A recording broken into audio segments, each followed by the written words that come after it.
Welcome back, Focus Learners, to another explainer. Today, we're taking a look at a company you probably interact with all the time, but, rarely think about beyond that little piece of plastic in your wallet. We're talking about Visa. I mean, if you've tapped your phone for coffee or bought anything online lately, you've used their network. But what we're really going to dive into today is how Visa is no longer just a piece of plastic. It is this massive, incredibly complex technological operation that's currently going through the most significant, sweeping changes in its entire history. So, I want you to start by asking yourself a question. How unique is your smartphone swipe?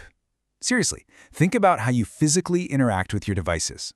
The specific way you hold your phone, the pressure you apply when you tap the screen, even the exact rhythm of your typing. Well, it turns out these highly personal micro-behaviors are generating an absolute mountain of invisible data. And as we're about to see, that invisible data, it's the new frontline in global finance. To unpack Visa's invisible transformation, we're going to follow a really clear three-pillar roadmap for this explainer. First up is security, where we'll break down a massive recent acquisition. Second, we'll look at scale, diving into their record-breaking Q3 earnings. And finally, innovation, exploring Visa's aggressive push into the stablecoin revolution. Okay, let's jump right in. Pillar number 1, security and the BioCatch acquisition. To really understand why Visa just signed a definitive $2.4 billion cash agreement to acquire a firm called BioCatch, we have to zoom out and look at the macro threat: $1 trillion. According to Visa's own intelligence, AI-enabled account takeovers and sophisticated scams are literally costing the global economy over $1 trillion a year. The sheer scale of these attacks is completely unprecedented, mostly because artificial intelligence allows scammers to operate at a volume and speed we have just never seen before. Basically, to fight AI, Visa needed to buy better AI. And that brings us to what BioCatch actually does. They're pioneers in something called behavioral biometrics. Let's translate that jargon for a second. BioCatch uses machine learning to analyze thousands of invisible user signals.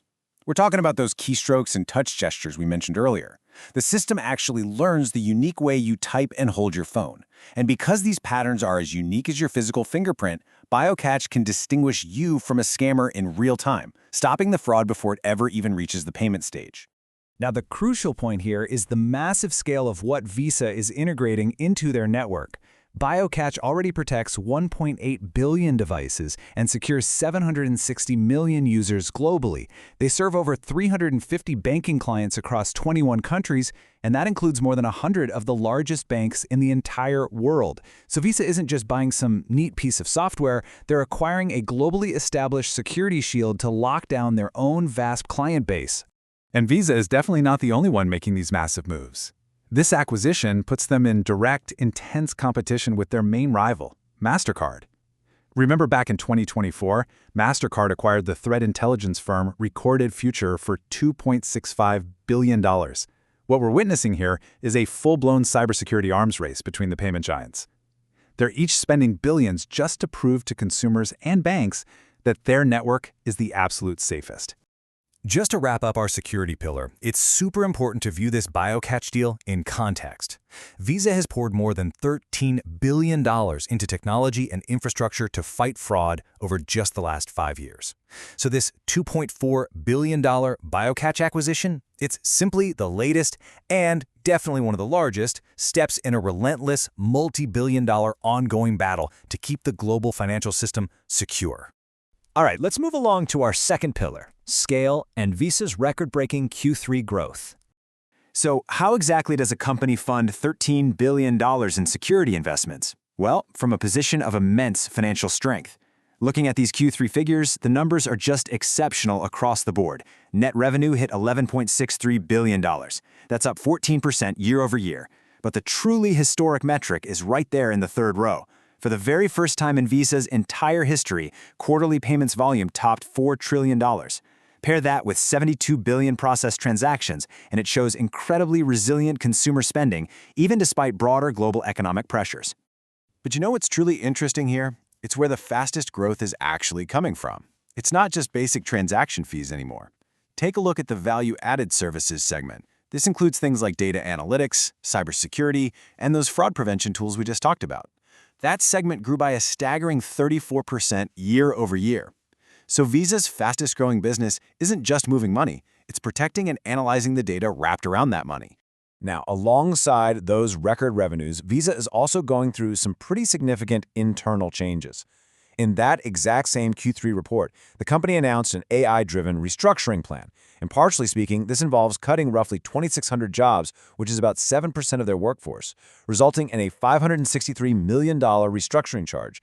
They cited the integration of AI as a major factor in reshaping their operations for better efficiency. But concurrently, Visa is returning massive capital to its shareholders, buying back $4.9 billion in stock with over $28 billion remaining in authorization and declaring a 67-cent quarterly dividend. Which brings us to our third and final pillar, innovation and the stablecoin revolution. Honestly, this might be the most fascinating part of today's explainer, because Visa is actively cannibalizing its own traditional models to build the blockchain-based future of money. Back in July 2026, they launched the Visa Stablecoin Platform, or VSP.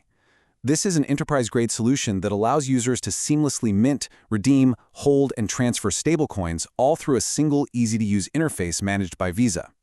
It natively supports OpenUSD, but what's brilliant is that the architecture is designed to handle multiple coins across multiple blockchains. Now, if you're thinking this is just a small corporate experiment, think again. By August 2026, Visa had deployed these stablecoin capabilities directly into Visa Direct, their real-time push payments platform. This is absolutely not a pilot program.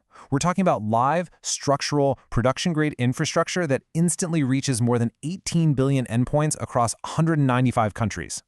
Through strategic partnerships like their alliance with Zero Hash for compliance and their backing by the Open Standard Consortium, Visa has seamlessly woven blockchain right into its core network. And the cost differences here brilliantly illustrate exactly why they're doing it. Moving money across borders traditionally is notoriously expensive and slow. The global average cost for a traditional remittance is about 6.35%, which is way above the United Nations target of 3%. But by utilizing stablecoin rails on the blockchain, that cost drops to less than 1%. For a company whose entire existence revolves around moving money, slashing fees this dramatically, it completely changes the game. And the timing of this rollout is no accident.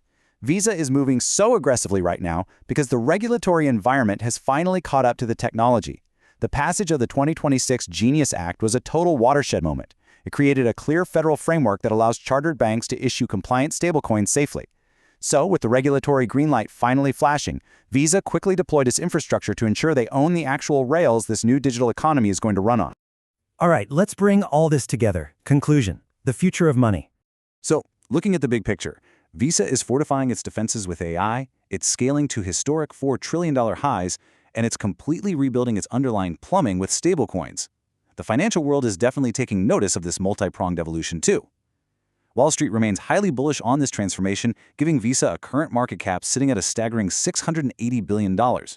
Across the board, analysts maintain an average rating of buy, with an average price target hovering around $414. The clear consensus here is that Visa isn't just surviving the digital transition, they're actively dictating its terms. Which really leaves us with one final provocative thought to chew on. As behavioral biometrics secure our devices and blockchain stablecoins route our money instantly and invisibly across the globe, we kind of have to rethink what a credit card company actually is in the modern era. With these invisible digital rails perfectly powering our financial lives in the background, will physical payment cards even exist a decade from now? Or is the tap of a plastic card soon going to feel as outdated as writing a paper check? Thank you for joining me on this Explainer, Focus Learners. Keep asking the big questions, and I'll catch you next time.